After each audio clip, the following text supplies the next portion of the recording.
Io aspetto le vostre istruzioni per la diretta. Intanto buonasera a tutti, a tutte soprattutto. I will remove my mask. Okay? Bene.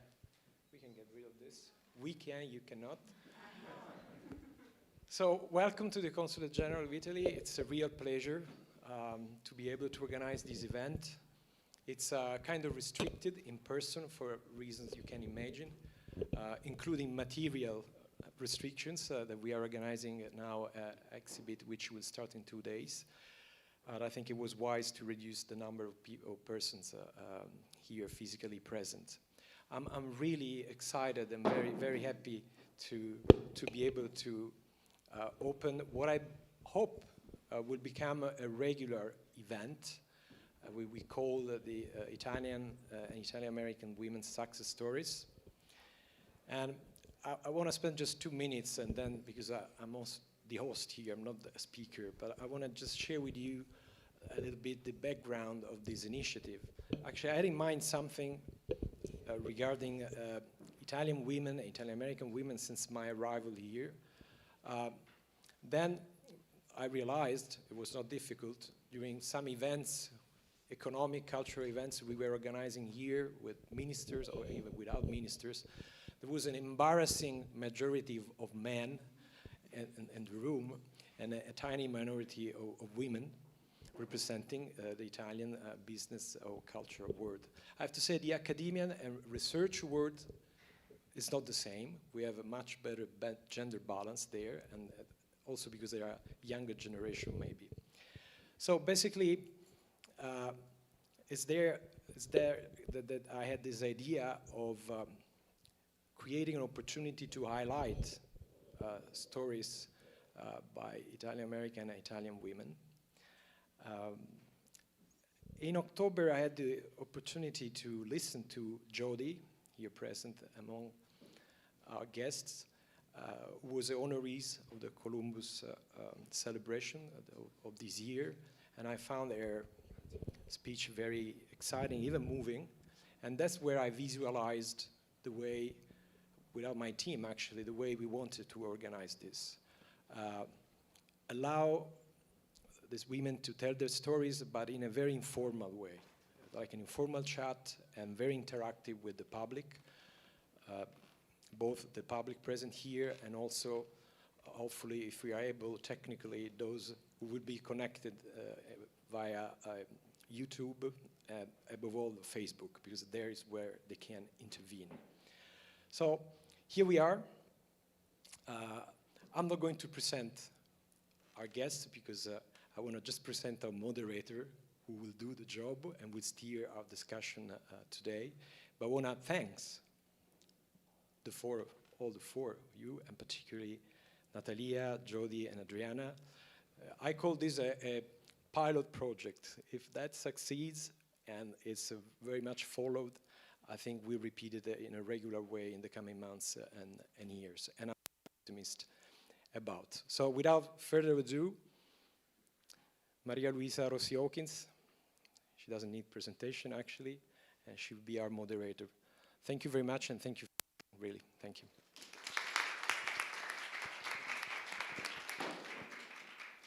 Thank you, Consul General. It is such a pleasure to be here in the presence of giants. I'm excited.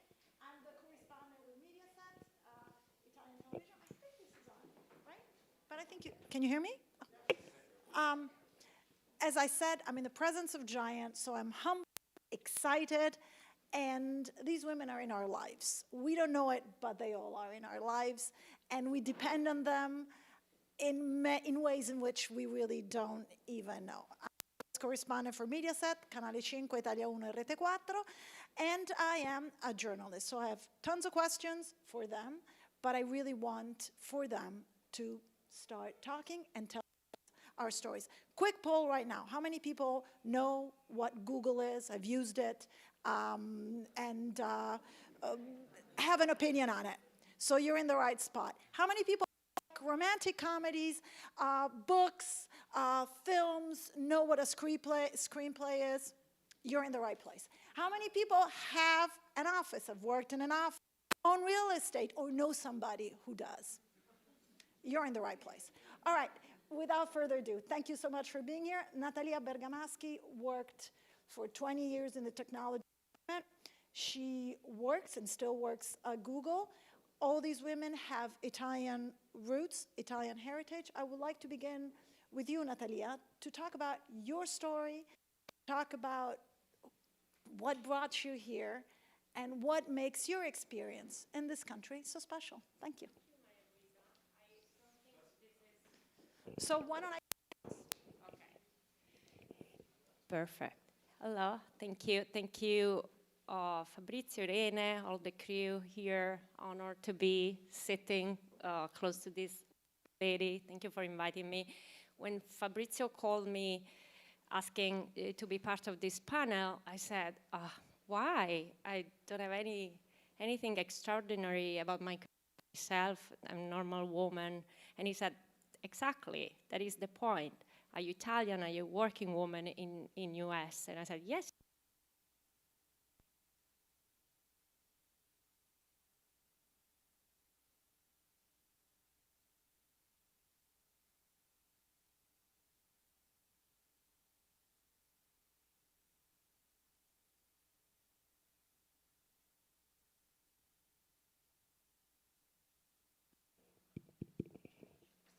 Hello? Yeah. So I wanted to share with you today two pivots moment of my professional, personal life. The first one, the moment that brought me here. And the second one, when I found the job I have right now.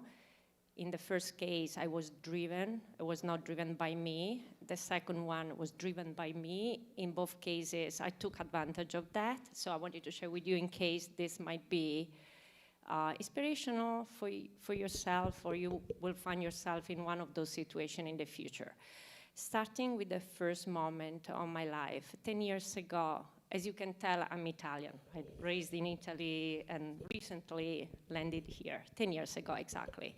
My husband called me in Milan, telling me, guess what? They called me they offered me a job in New York for a couple of years. And I asked him, what did you say? And I said, no, of course. I said, why? I don't want to jeopardize your job, the kids, our life in here. And I said, can you go back and say yes? And it was a gut reaction in that moment. It was not at all rational, because there were things I was going to lose coming here, and my husband knew. Stay with me. One step back, a few years before this question. I left my job to be a full-time mom, as probably many of you or some of you in this room. For 4 years, I was an happy mom at home, and then after 4 years, I decided I wanted to go back to my work. And it was not easy. It's been very difficult. Nobody wanted a woman with 2 young children with a gigantic gap in their resume, 4 years of nothing, of being a mom. And so I couldn't find a job, and then nobody wanted me but Google. So they got me. I was super happy. My husband knew all this journey and how difficult it was for me getting there. So he didn't want to, pull away myself from that. But then I said, yes, let's go. And then fast forward, let's go to the second moment I wanted to share with you, the moment in which I found this job.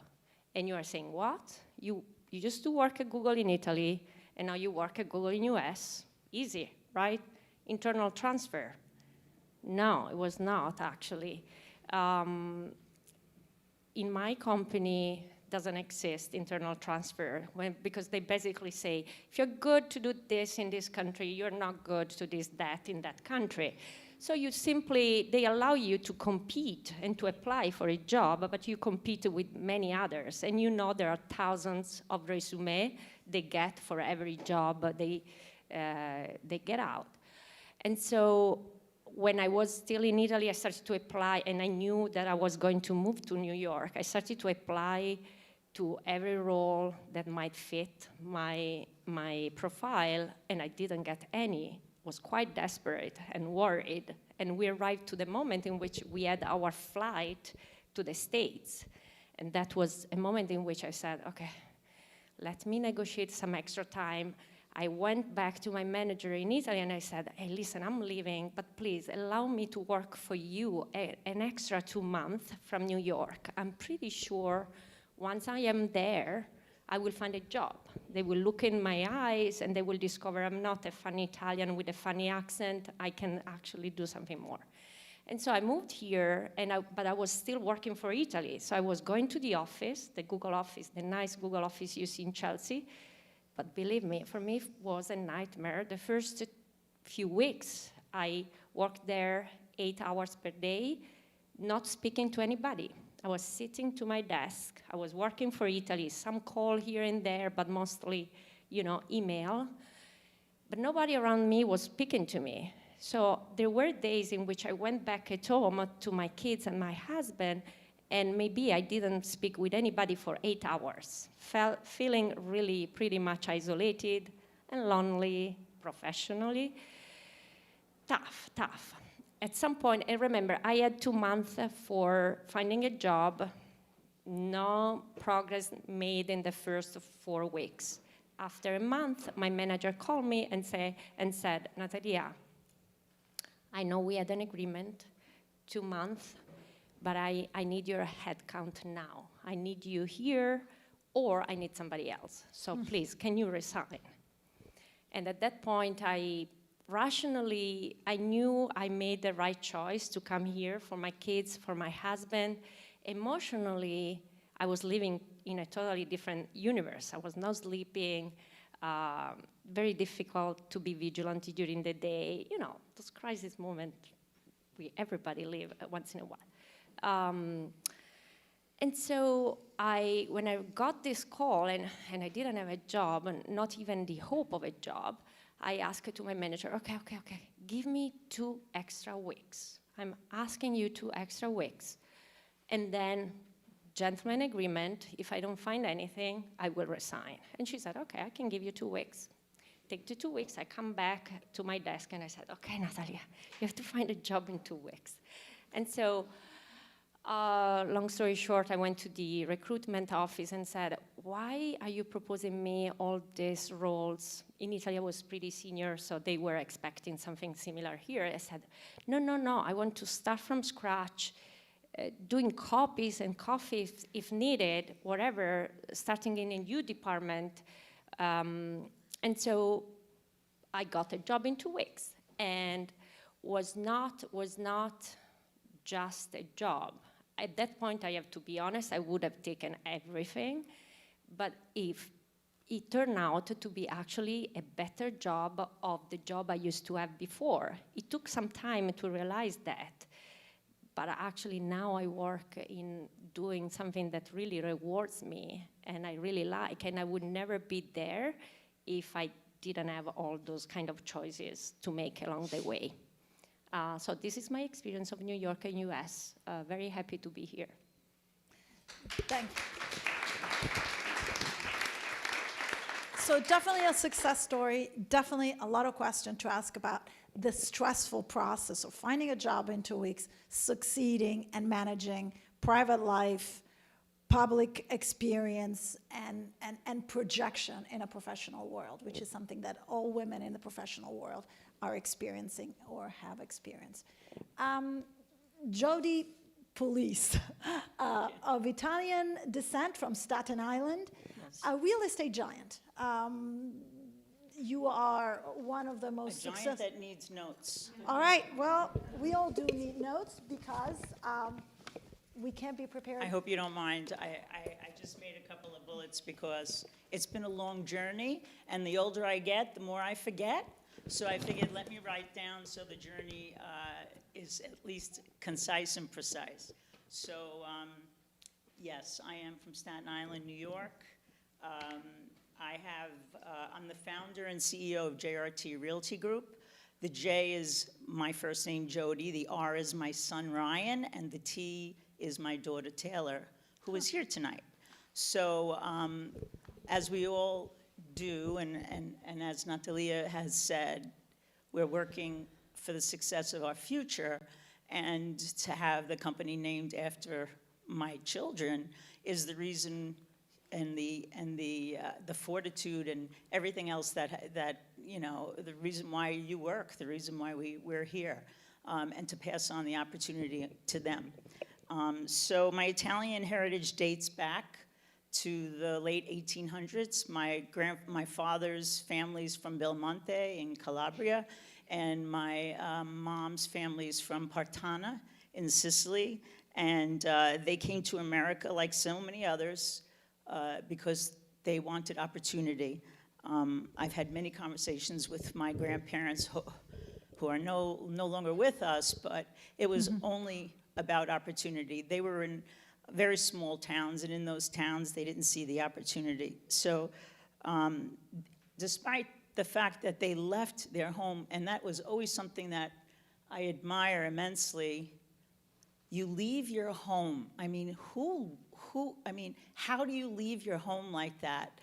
Well, the only way you could leave your home is if you bring with you the tradition and the heritage and everything that is that's what you could bring to wherever you're going. And that's what my grandparents did. They were very proud of their heritage. And when they came here, they brought their heritage with them and all the traditions with them. And we were the beneficiaries of all those traditions over the years.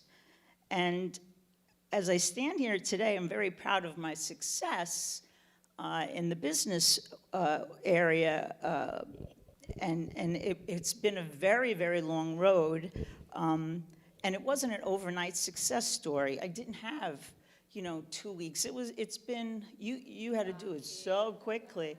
I mean, I didn't have that, but like many stories, it's a long story. So I attended college, and we knew when we were growing up, you had like your role. Your only role was that from a very early age, you knew that you had to go to college, you had to graduate college, you had to have the desire to do the very best that you could do at whatever you were doing.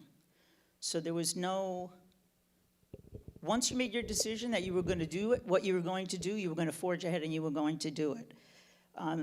When I said commercial real estate, my father and my mother didn't even know what it was. So I had to go on my own and basically work 3 jobs because it's a commission-only basis business.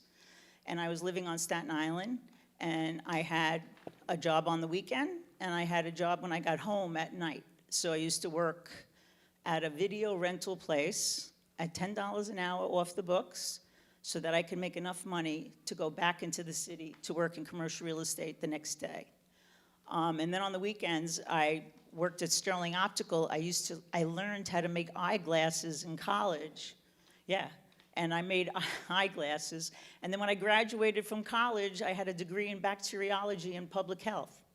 I had my license to be a phlebotomist. And then all of a sudden, I decided I wanted to be in sales because I didn't want the 9 to 5. I wanted to be able to meet people, to discuss with people, to talk to people, and I felt that sales was totally my strength. So let me find my place here. Wait. Clearly. Are you riveted? Oh, I'm so happy you're riveted. But another thing is that when you have a strong heritage and a strong background and strong women behind you, you fear nothing. That was very important to me growing up. I had a strong family, and my family I had a very strong grandmother on both sides, and they ran the roost.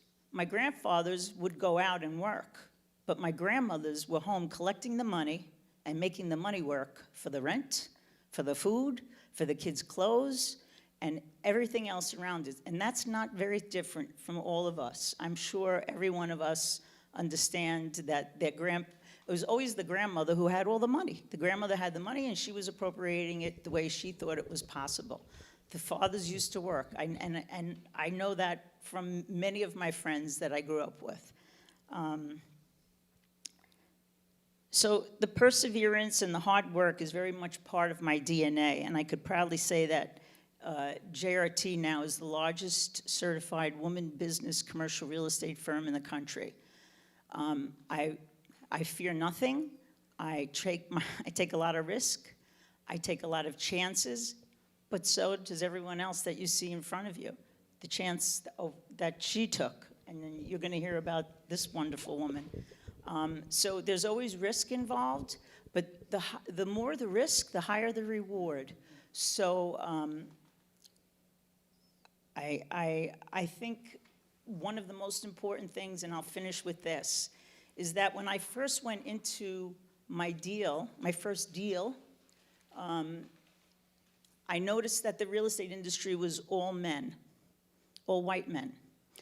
And when I brought a deal, I was not allowed to speak at the conference room table. So I was actually told to take notes and sit in the back of the room. And when I heard that, that's when I knew I had to form my own company, because there was no way you're going to shut me down. This was my deal. And when they asked me to sit in the back of the room on my own deal, the light went off. And the light was, I'm not sitting in the back of anybody's room anymore. So that's when I formed the company.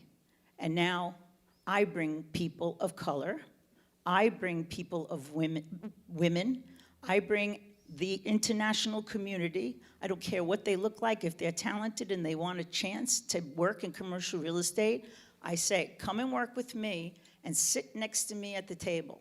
So my job is to give opportunity to people from all over the world, because that's what the world is. The world that we have is the world of diversity. So I'm trying to reflect that in my community, in the real estate community, and that will be my legacy. And if you know anybody looking for a job, let me know.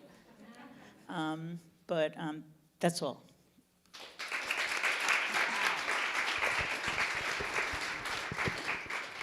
Well, how inspirational is that? Adriana Trijani is another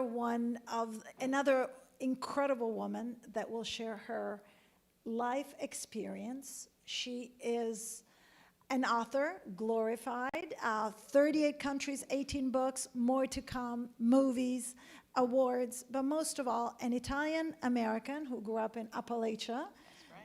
Of Italian descent in Appalachia is quite a combination. We know her books, we have seen her movies, but we don't know her story. So here she is. Oh. Thank you for being here. These two, Natalia, Jodi, oh my God. All right. I don't know if I have the weak trembles from your speech or I'm hungry. Totally teasing you. Okay, first of all, risk. It's the jet fuel of creativity. It just is. You want to sit down and be a writer, you have to be fearless, and you have to tell the truth. Now, if we wind back to my grandmothers, both owned their own businesses, for starters, so I never saw women ever take a back seat, ever. When I got out in the world, I saw it, just like you did. When I went to write comedies in Hollywood, I'd go in a room. And I'm the only person, I think, in the history of Hollywood that went to St. Mary's, for starters, in Indiana. They all went to Harvard, all went to Yale. Beautiful schools, nothing wrong with them. But how is everybody in the room coming from the same school? That's what I thought. And then where are the Italian-American girls? Where are they here? So in Hollywood in the 90s, it was still a little backward. Getting better now because of the mandates that we've kind of thrown down, like diversity is really important. And really the original diversity crew in history are the Italians. They are. They would incorporate any culture that came through in the history of Italy and spin it into something more magnificent than ever was, because they had a work ethic and a sense of craftsmanship. Now, how do you apply that to writing a sentence? Well, first of all, my grandmother, Lucia Spada Bonicelli, from northern Italy, from a town called Scilpario above Bergamo, which is where you're Bergamaschi. We've got to be related somehow. Anyway, so that's her name. My grandparents were from villages 5 miles apart in the Italian Alps in the Lombardy region, but they met in Hoboken. How could that happen? My grandmother was coming home from the factory. She was 18 years old, and she heard her dialect. And she went over to this gentleman who was he was a doughboy. He was going to fight in World War I for his citizenship. And they started writing letters, fell in love. Great story. And I chronicled it in The Shoemaker's Wife. See, everything I write is about family. Everything. It never, the one that's coming out in April, family. Because I'm intrigued by it. I am in awe of it. It's informed every decision I've ever made. It's made me take risks. And I'm not going to tell you that my Italian family always thought what I was doing for a living. My father thought it was, he said, you should go into food, clothing, and shelter. That's what he thought. He believed it. And he said he couldn't believe I was doing theater and television. I said, who does this? But I said to him, what I do, hopefully, will feed somebody's soul. Somebody will recognize their own emotions and their own emotional grit in the work. That's all I'm trying to do. So from there, I mean, I moved here in the 80s. I got out of college at St. Mary's, which I mentioned. And this city was crazy then. It was, you know, big hair, a lot going on, and then the AIDS crisis, which was horrifying. And it made me even closer to my grandmothers because they were older and they were losing their friends, and I was losing mine. So it bonded us. Then in the course of the time, you know, I wanted to make it on Broadway in the theater, and I was doing these things they call staged readings. And you begin to make friends, and it's a fight. And then I said to one of my girlfriends, geez, I'm really in trouble. I've got to make some money because I was working 4 jobs, and I had been fired from, I was ticket taker at the Revival House in Greenwich Village, and it was 2 movies for $5, and I wasn't making the change fast enough. This wasn't good. And then I got fired because I had to change the letters at night on that. You know when you go by a movie theater, well, somebody's doing that, and you use this claw to put them up there. And I kept breaking the letters, and so the owner of the thing came by one night, and he said, I can't afford you anymore. He said, those letters cost more than I'm paying you, and you've broken like half the alphabet. So I was an office temp on Wall Street. I did all these jobs that informed everything just to make a living. Then I got a break, and I got into television. And television was its own education, and I kept trying to bring the Italian to television, but they only wanted stories if the mob was involved. Okay? So I said, well, that's not my experience. That's not what I saw.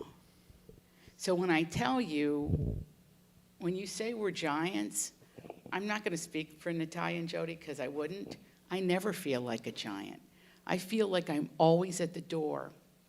How about this? How about that? You never feel like you made it, ever. 20 books, that's not enough. And every single one chronicles the Italian-American experience on some level. Get Italian-Americans to read them is a struggle. The word spreads, but it takes work. And every time somebody reads one, you hope, oh, will they read the next one? It's starting over and over and over again. But you know what? I wouldn't change it. I wouldn't want to be the person who just shows up and people embrace it. I have to work 10 times harder. Who cares? I'm a good worker because I was trained that way.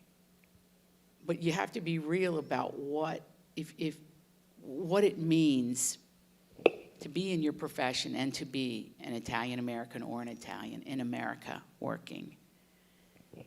It's a battle. It's a battle. I know I could go in anywhere and pitch a mob movie and I could get it made.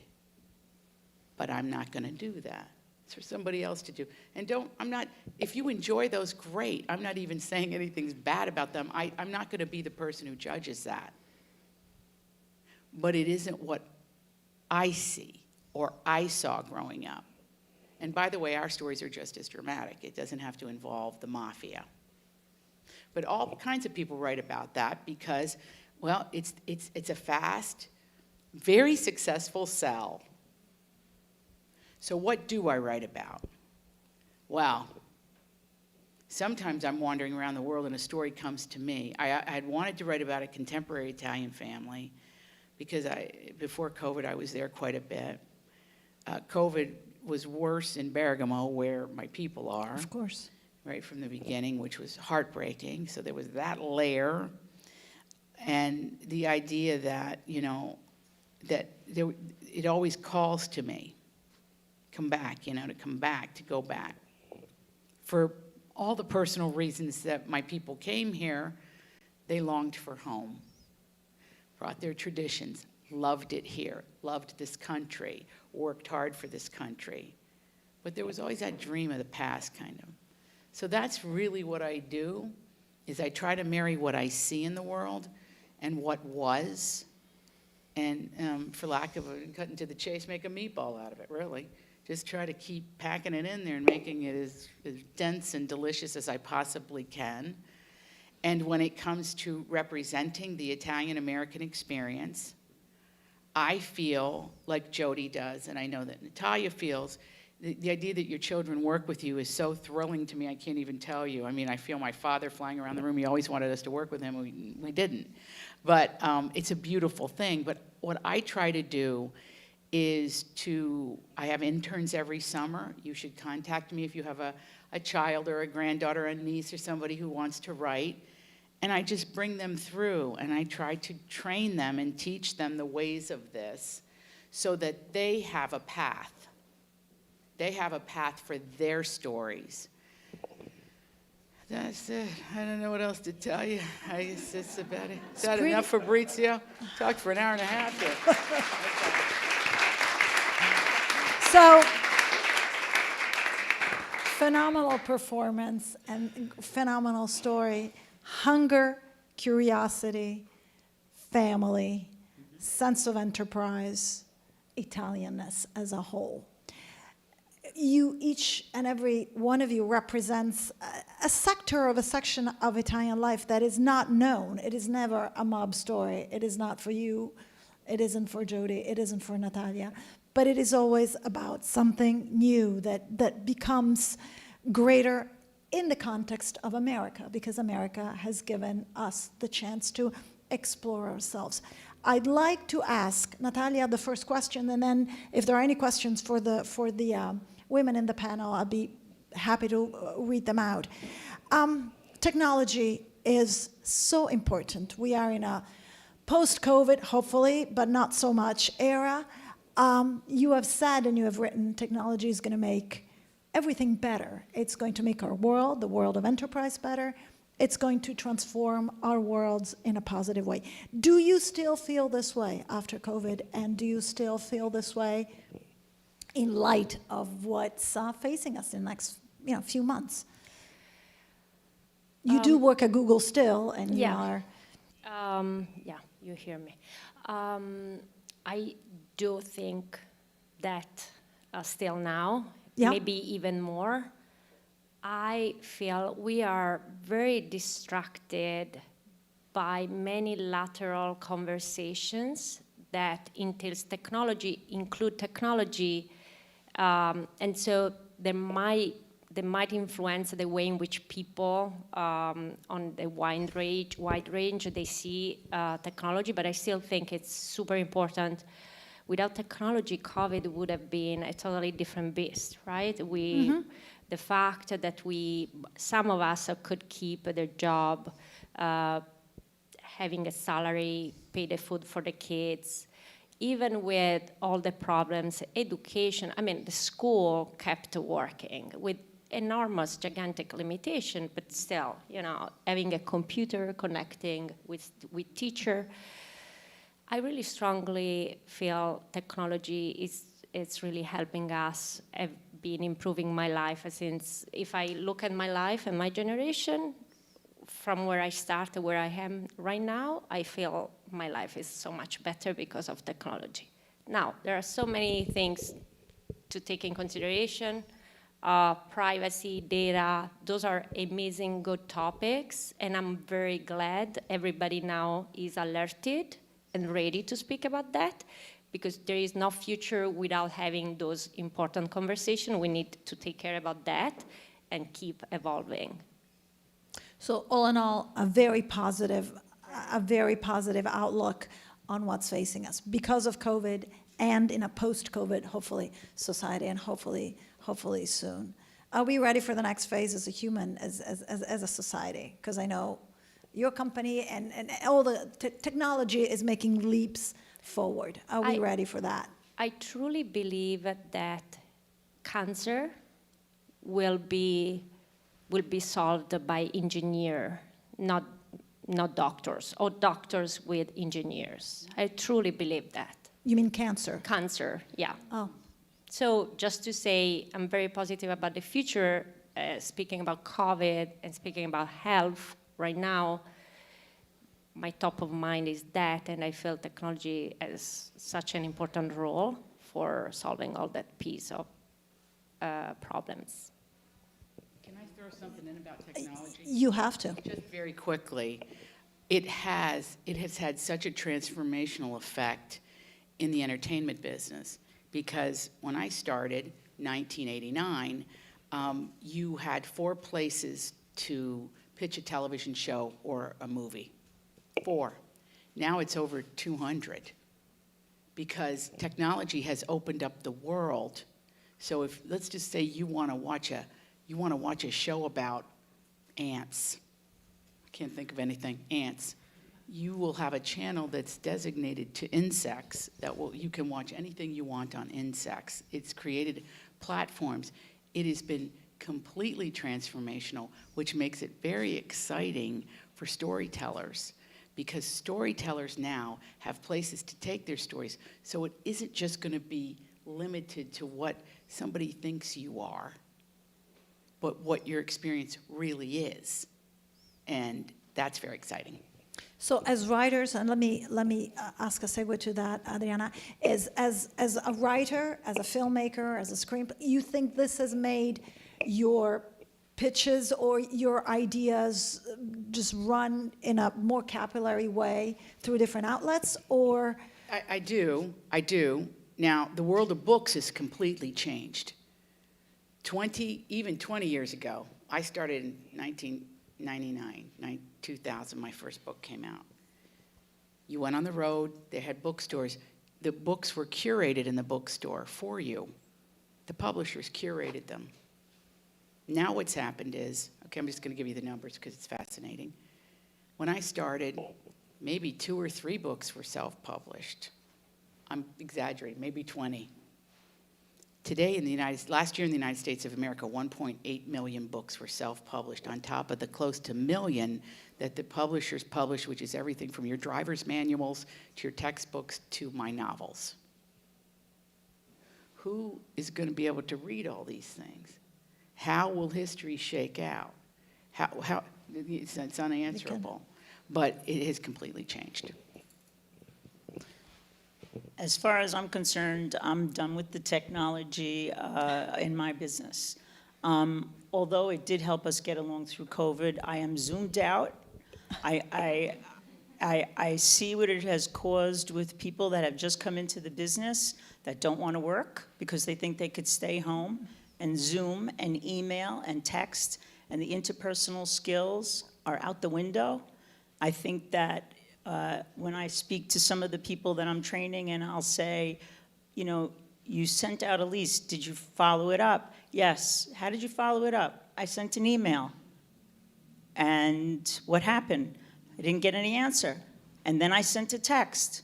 I said, and then what? He said, I didn't get an answer.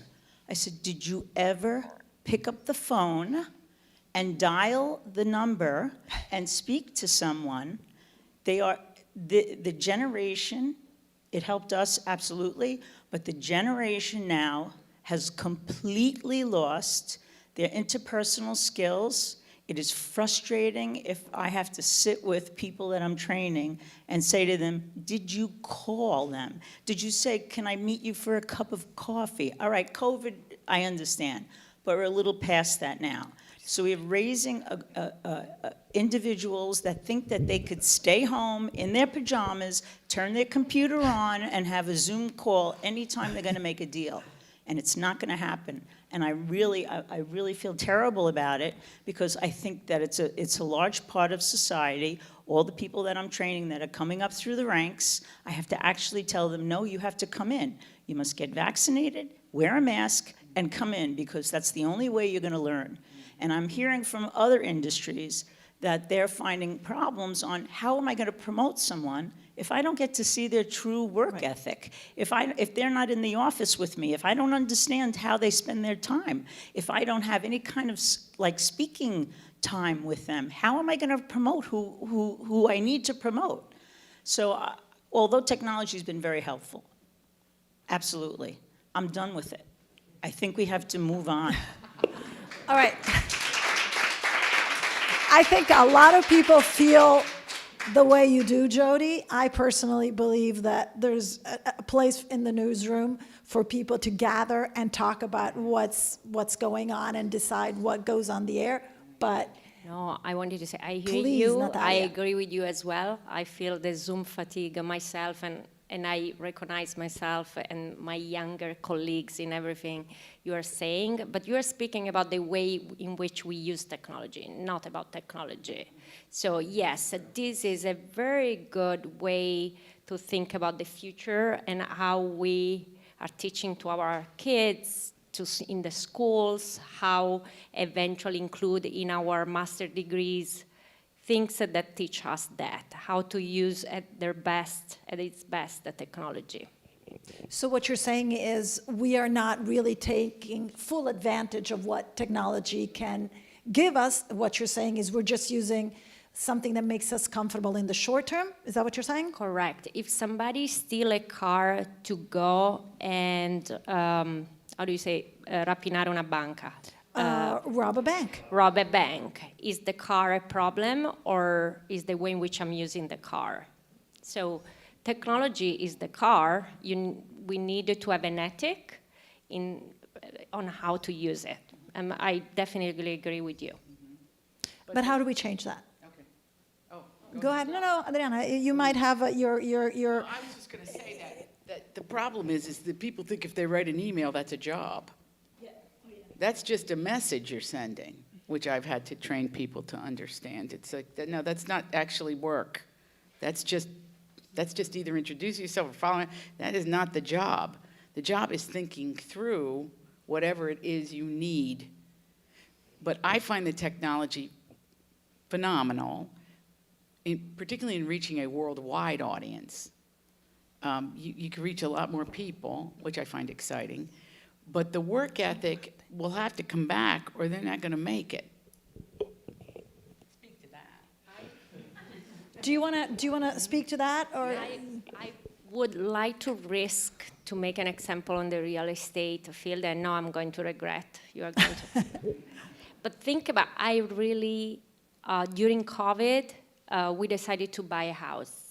And technology helped us so much because of, we use Google Maps to look over the different properties. We use technology to see the previous owners.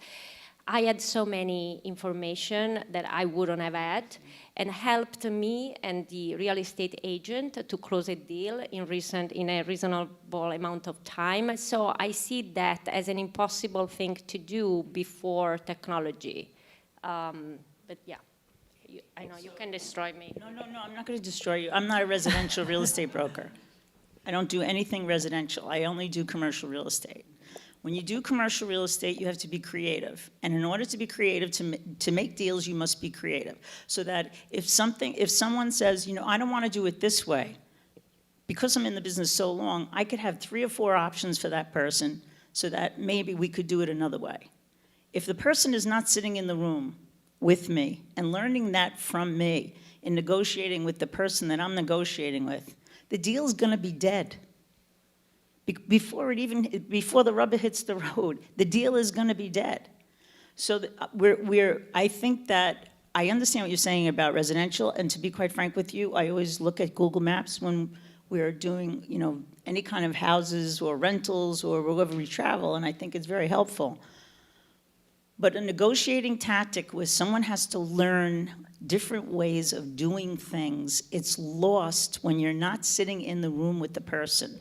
And then, in my business, you pick up a vibe, or you look at somebody's face, and it's not on a Zoom screen. It's their body language, and you begin to read their body language and understand, yeah, what I just said is working for them. Sorry for interrupting. Of course. But I wanted to ask Adriana a question one also. last comment. Probably I should have mentioned this before. At Google, they are telling us the same. They are telling us to, yeah. So just to say, They're I telling agree us- with you. You guys should partner. And what we a agree with fortunate you. partnership that will be. How do you deal with that? Because you deal with, your process is a very lonely process. You write, but you also need to share. Right. Well, So how does that work for you? I am devastated by the COVID deaths. I had a cousin die from it. It's been horrible. But for my soul and brain, it's been helpful. And you might say, what are you talking about? I traveled a lot. I had to go, do the lunch circuit, speeches, whatever. And I was going like a wheel for 20 years. And then suddenly it just went, it stopped, like on Wheel of Fortune when you hope you're going to get the big prize. And I sat for a minute and I went, what is this? What's going to happen? But here's what I learned. I learned that when you go like this all the time, because if you're Italian, you know what I'm talking about, because you feel you have to get it done. You have to do your best. It's a drive. It's an ambition. It all stopped. And when it stopped, I got to think. So finally, my brain and soul and imagination have caught up with me. I'm not forcing it. I'm listening again. I'm a different human being after this. And we talk about this, we talked about it before the show. The idea of time. What is time, really? Am I just sitting here waiting for the dirt nap to get me? I could be. But I could also be very productive in a new and exciting way that makes sense and has me living a life that I dreamed of as opposed to like chasing something. Is that making sense to everybody? Okay, good. 'Cause I think it makes a lot of sense to a lot of people that are in your yeah, but I business, think, writers. just to be fair, everybody's got a book in them, a story in them. There's a lot, people come up to me afterwards, it could be, maybe Jodi will say, hey, I don't tell you a story. And I say, write your story down. The most precious document I own is we used to badger my grandmother, the one that owned the factory, with her name on it. We used to badger her, write your story down, write your story down. And my sister even got her that book, What Grandma Remembers, which is like, not a good thing. You fill in the blanks. And my grandmother's like, I'm not doing this. She didn't. But when she died, I was going through her recipes, which is a whole story unto itself, but I found this flip tablet from Ben Franklin. You remember what Ben Franklin, the dimes, what do they call it, the 5 and dime? In her area, it's called Ben Franklin store. And I thought, oh, just like her to save this, because she would take the wax paper out of cereal boxes to make her crepes for manicotti. But be that as it may, she saved everything. When I opened it, in her handwriting, 2 pages, the most beautifully written document I will ever read. I was born on. And she ended the 2 pages with the death of her husband, my grandfather. She didn't go beyond his death. But the artful way that she told the story in this perfect perfect Palmer penmanship, she gave me something that if I lived 100 lifetimes, I would never be able to write that well and tell a story in such a way. So what I'm saying is the stories, in order to preserve a story, really all it takes is the determination to sit down and do it, and then keep working at it. A sentence can be revised, and I'm not kidding, 1,500 times, thousands. You just keep going over it. There's books I've written, I still go, I would move that word now. With that perfectionism came from the wisdom of my grandmother, Lucia, who said, she was a seamstress, and she said, nobody has to see how many times you rip out the hem. She said, sometimes I've ripped this hem out 100 times. And I took that into my writing life. So really, any creative endeavor, and all that means is, there was nothing, now there's something. Maybe there wasn't a cake, and then you made one. Maybe you needed wine, and you made the wine, and now there's wine. There was nothing, and then there's something. That's all the creative life is, whether you're writing books or you're feeding your family. Creative.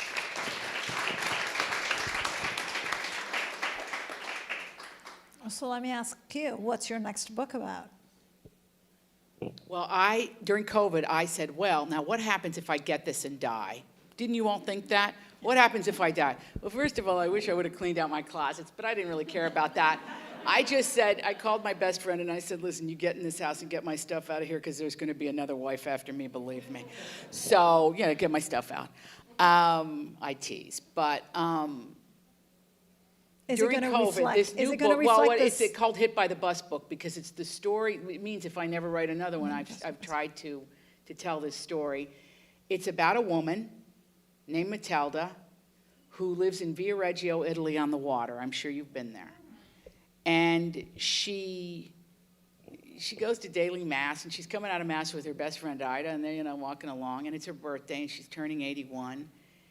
And she's having these feelings of, I really have not done a great job, as we all do as mothers. I really have not gotten the family story. And then the book is about what she has not shared with her family. And so she's on a clock now. She's got to tell the story before it's too late. So it's a contemporary Italian family based on my cousins.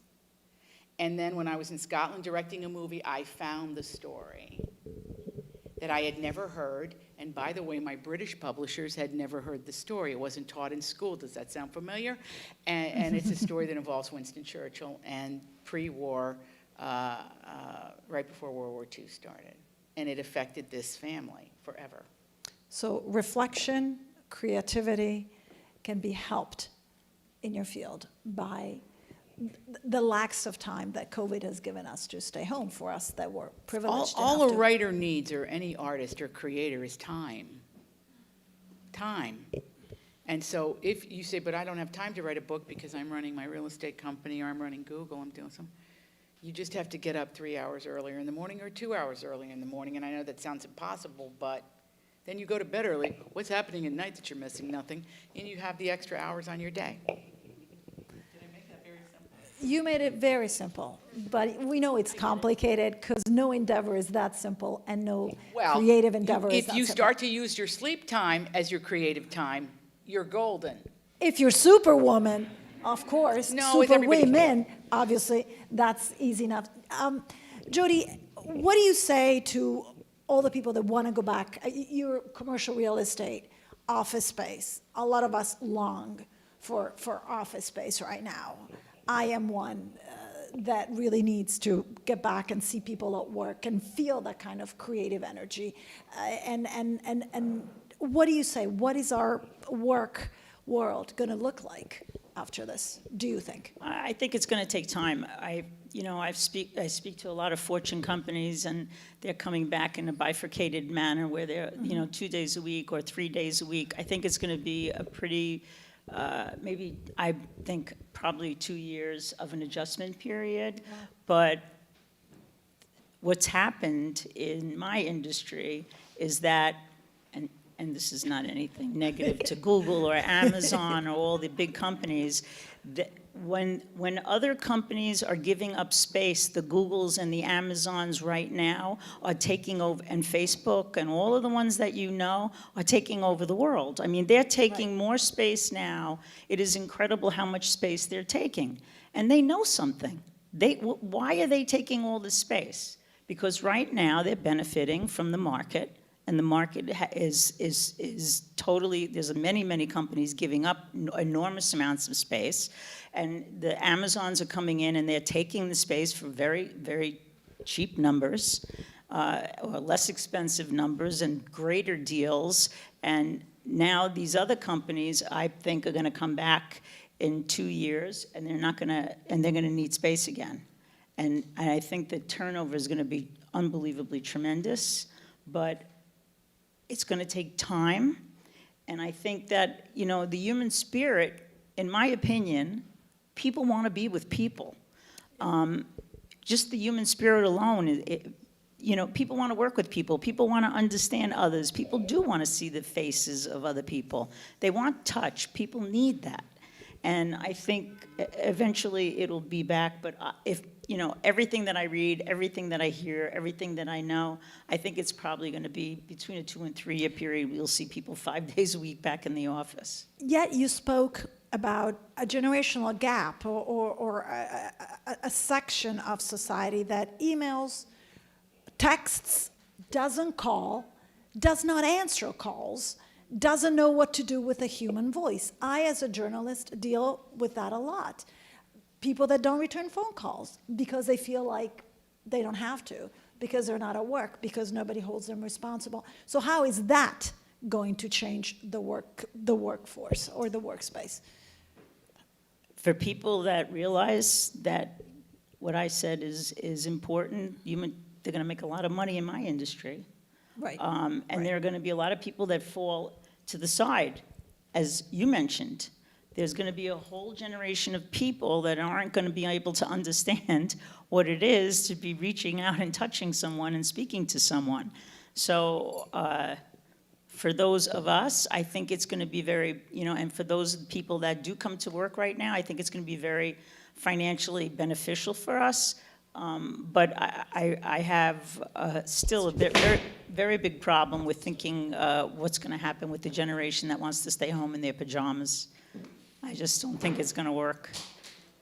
Anybody have any questions that they want to ask? Please go ahead. Okay, oh, of course. I am Silva Reggio. Thanks for all of you to sharing your individual story. Very inspirational, each one of you. I want to make a comment on technology, and I heard the perception and experience with technology of each one of you, and I want to emphasize what Natalia was saying about the use of technology. I am a physician, and I think one of the point that perhaps is helpful to make on technology is how it's been helpful in healthcare, in reaching out to elderly people, to people in the middle of not only the country, but in different countries, even when the crisis, you mentioned Bergamo. We have worked very closely with our colleagues from Bergamo that had the misfortune to experience the COVID before us, and how technology has helped in that communication, not only the individual doctor, but the patient.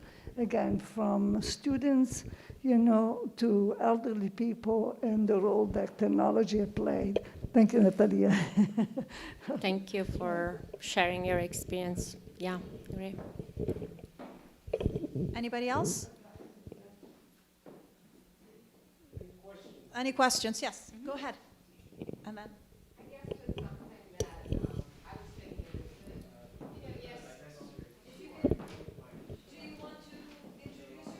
Sure. I'm Sally. And I guess that something that I was thinking of was that you've all shared great stories, and I think you've all introduced yourselves as Italians or Italian Americans. And one of the things that I heard with each of your stories, but if you would each comment separately one more time and just sort of make it a statement, what you think that the Italianismo brought to the table.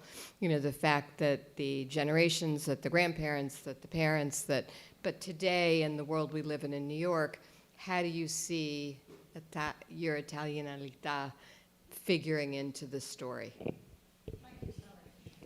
You want to go? Well, on my travels, I rarely meet anyone that doesn't wish they were Italian, of Italian descent, because they love our family, our faith, our ability to argue. They love the island where we send people when we're not talking to them. They're intrigued by it all. And for me, it really comes down to the craftsmanship, the caring about how a deal is done, the caring about how you communicate with your team that changes something for the consumer. For me, it's about the sharing of the story, which it can be similar. Our community is phenomenal. It's just a great community, and I'm learning more about it as I keep working. I learn more stories, and I learn where we live, how we live, what we've held on to, what we've let go of. And all of those things, to me, are part of what it means to be Italian. Italian-American is an interesting thing, because I also love my country very much, and I'm in awe of what this country can do. But I love America because it lets us be who we really are and follow the dreams that we hope we can follow, and doesn't judge who we are, which is why we all get rankled when any group is judged or maligned or there's prejudice against them, because it hurts all of us, because all of us are part of this free democracy and experiment. So if I had to say the Italian part is the longing, and the American part is the dream fulfilled. I mean, that's a very interesting question. So the last time I was in this building, as a matter of fact, I became an Italian citizen. I have a dual citizenship, as do my children. I had to go through a lot of, I don't have to tell you, but the rigmarole is a lot to become a dual citizen. I think when I was traveling, I didn't tell you, I worked for Northwest Orient Airlines, and for 3 years I traveled throughout the world. And when I was traveling throughout the world, it was a phenomenal eye-opener for me coming from Staten Island. My father didn't allow me to sleep out of the house, let alone go away to college. So when I told him that I got a job with Northwest Orient Airlines and I'd be leaving quite often and sleeping out of the house, it was an experience and a half. But besides that, I traveled through a lot of countries, and as I was going through all the countries, I just felt such an unbelievable warmth and pull towards the Italian culture. And of course, I'm American, I was born here, and I think we were taught to love in a very different way when we came from families that were loving families. We had the fortune to come from families that are loving. We saw them fight. Everybody saw their family fight. And then as long as a meal was coming out, everybody was friends again. It was like there was no fight that was a forever fight. You know, it would be settled because everyone really in the crux and in the very deep part of all of us, everyone really loved one another. And when you get down to it, I don't know that I felt that when I was in other countries. And maybe it's because of the heritage, maybe it's because, but even when I went to my friends' houses during the holidays, they all used to want to come to my house. When I used to go to my friends' houses during Christmas, I couldn't wait to get home, and they couldn't wait to get home with me. It's just, I guess, the acceptance of who you are. When my friends used to walk into the house, I don't know if you know this, but we had to kiss every aunt, every uncle, every cousin, every time they came into the house. That alone, just the gesture of being hugged and kissed every time, and then when they left, the same thing. Everybody had a hug and kiss everyone.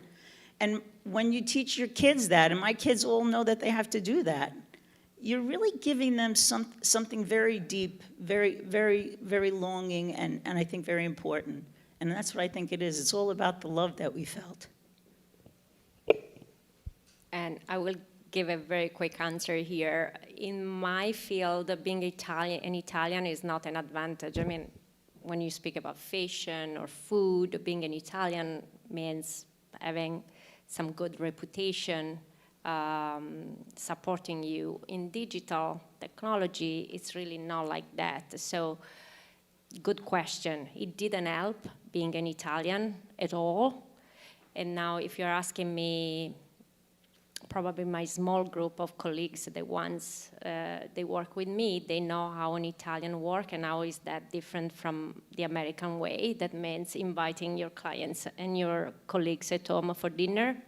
they never saw this happening before me, and they were so surprised. All those little things, but I don't want to take too much time. Not an advantage at all, by the way. Although we see the Italians being much more daring technologically, so we're very in awe of that. They're the first ones to introduce you to WhatsApp or whatever. Or Yux, I mean, I know we are amazing, but it's not recognized globally. Yeah. In spite of the Silicon Valley stories of success that we hear or talk about. And we struggle here too for recognition. Hard.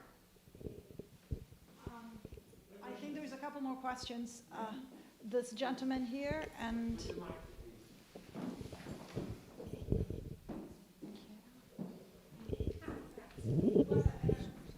Allora, vuoi fare Anthony? Anthony, vuoi fare tu? No, vai. Ok, mi metto qui così vi vedo. I have an observation about the difference between the Italian American and the Italians. I'm Italian, as you can hear from my accent, and I've been in show business all my life. When I moved here in America, I felt the need to create something that did not exist. I felt that you, Italian American, have your community, which is an American community. You have your television shows, you have your world. I have a daughter. She is an Italian American, and she's more an American, meaning that she does have her world. And I felt instead the need to create my world. Because if you noticed, in the American world, there is a lot of Italian-American actresses, American Asian, Afro-American. It's very rarely that you actually have an Italian, a French, a real native person. You have a union. Okay, so that's the point.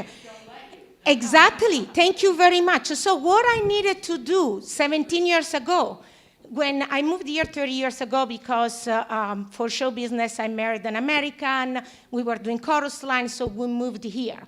And after a few years, I realized, wow, I see that there is a Univision.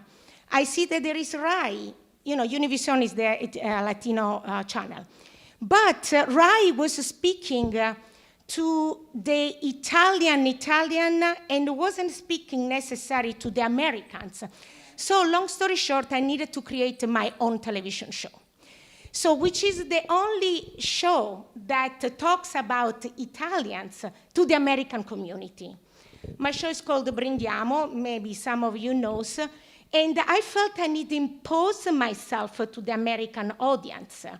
Because when I was, and I bring you a very simple example. A few weeks ago, I was called by Fox, two producers. They said, we are two younger producers, and we watch your show on NYC Life. We would like to talk to you. And my first thought is, oh, how wonderful. Maybe they're going to have me guest to talk about my show. No, they wanted to know from me, how did you get your own show on NYC Life? How did you produce? How did you write? So they wanted the insight. And when I said, oh, it's interesting, you're right, you need to know people in order to do some things. I only sent my DVD player at that time. I didn't know anybody on NYC Life. And then I said, I would like to pitch maybe a story on the Fox News. The answer was, oh, too bad that October 12th is already done, Columbus Day Parade, because you could be a great guest. And I'm thinking, why I'm good enough only on the Columbus Day Parade? Italians have something to do the rest of the year for the other 364 days, correct? So do you feel, I'm sorry. Do you feel that it's really and I understand my show is not about mafia, because I want to talk about the new Italians, that they are here in America now. What is it that they bring? So I don't feel that we can have the same experience as Italian and as Italian American, because I don't think, my accent has been a problem. Now people recognize me because of my accent. No, the question was, do you feel that there is a difference in approach? Yeah. Oh, here. No, I'm totally with you, and I'm hearing you, and I get what you're asking. I'm going to just tell you, I always go back to the start when I have such a question. And when I'm in Italy, people I trust, my cousins, my family there, say, you wouldn't have the career you have in America here. Starts there, okay? And I go, what are you talking about? And then I realized as things, they asked me to change my name, the Italian publishers. And I said, that's not happening. I said, you either accept me with this name or not. So I got to put my foot down. Now I have a great publisher in Italy that's very hands-on and terrific, and a small company, family-owned, in Milan. Lovely. But you're coming at something in a very interesting way. You're talking about the Italian experience and then the Italian-American experience. And when I throw out breadcrumbs about what the subject matter of what we get to do, I would like to see the Italian-American community, and we're trying, come together. I see it happen when I travel. I'm sure, Anthony, you see it. We see it. We see it. We know it's there. But we're a very mighty group that doesn't really, we don't press anything.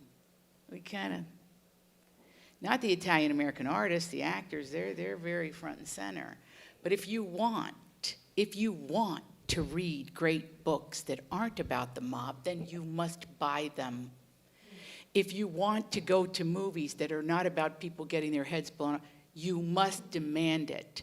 70% of the books in the United States of America are bought by women. 70%. Yet last week, I got a phone call from one of my male friend authors. There were barely any women on the bestseller list. Support your tribe. I have a question about that, but I think... Did I answer the question? I don't know. Marty, go on. The wind trembles up here. Okay. Your question. Well, I wanted to just sort of mention two things. One, I agree that technology is great, but I also want to remind us, because I saw this with students and with working class students, technology is still for the privileged. So when we went online at CUNY, students didn't have the apparatus. Students didn't have the iPads, they didn't have whatever. They didn't have the broadband, or they didn't have enough broadband. And CUNY went out and bought 50,000 iPads and whatever they were, the other. So I agree with it's great. I also wanted to say to you, Jodi, that I agree with you about the whole impersonal, et cetera. There's been a depersonalization, but that even predated COVID. Already with email, nobody says, hi Jodi, dear Jodi, but it's, so did you see this? So are you ready, or whatever? And hey, right? So there's that. But technology, I mean, in what we do, it's been wonderful, right? Because the expenses have really dramatically dropped when you just think about setting a book. There used to be somebody there who used to place all those letters one by one. Today you can set a book if you want in 24 hours, right? So there's that. But I want to and just say that I was delighted when I got the invitation, because it said Italian and Italian American. And you don't often see that. And so I just contento di cappello for that, because we don't often see that. What Ornella was talking, also what Ornella was really sort of hinting at was that we need to have like a day-long or a weekend-long conference on the whole thing about how we have to engage in paradigm shifts with regard to Italy and Italian America. It's been really wonderful the last 15, 20 years. There's been much more communication between Italy and and Italian America. Now, those are my interests. And so, so yeah, it's... There is another question. Sorry. This is actually, sorry. I'm Livia Senic, Rizzoli Bookstore manager, and I have a question for Natalia. And the question is, I was listening and understanding that you were working for Google in Italy and then in US. So I would like to know, as a woman, if it's been different or easier working in US in terms of sexism and, you know, the kind of things we sometimes live. Yeah, good question. Yes, it's been easier, but I have seen improvement while I was here in the 10 years. I mean, of course, there was immediately I noticed a difference, especially not within Google, because it's a corporation that really give you a strong culture. So if you're in Google, Japan or Europe or US, you will recognize each other, so we treat each other pretty in the same way. But because I was working with clients in Italy, it was different than working here. So I immediately noticed the difference in terms of discrimination, being a woman, being addressed in a different way, being approached in a different way, et cetera, et cetera. So I was really dressing in a different way also when I was in Italy. I was like covering myself, always. I needed to hide my femininity. Femininity. Impossible word for Italians. Yeah, impossible. So just to say, yeah, and then now in US is better than 10 years ago when I arrived. Gigantic difference, but yes, I noticed that. Thank you. Any other questions for this illustrious panel? No. All right, then the Consul General would like to address. Well, I just want to say thank you all, first of all, and I think a big applause also to Maria Luisa. Don't shoot this, don't film my trousers. But something I wanted to say, because I forgot to say it at the beginning, otherwise I wouldn't take the floor here again. It's just how much it was important for all of us here in the Consulate put together success stories of Italian American and Italian women. Because it was, I believe this is also a way for helping the two communities to get to know each other better.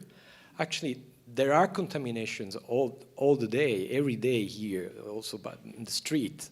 But we know, and I know it took just a few months to understand that this applies also all over the place. It's not only about women, that there are two communities that they don't always talk to each other, know each other.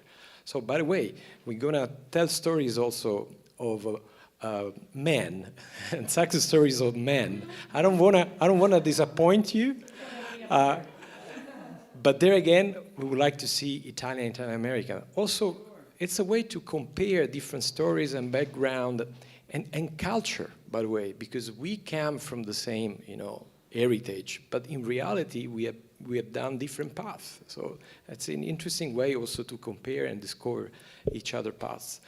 So thank you again to all for being here, and to those who were connected in live streaming. This is the first, and we're going to repeat it.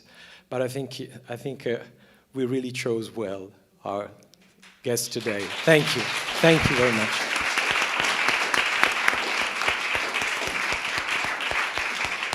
There might be something to drink, even eat here close by. I think you.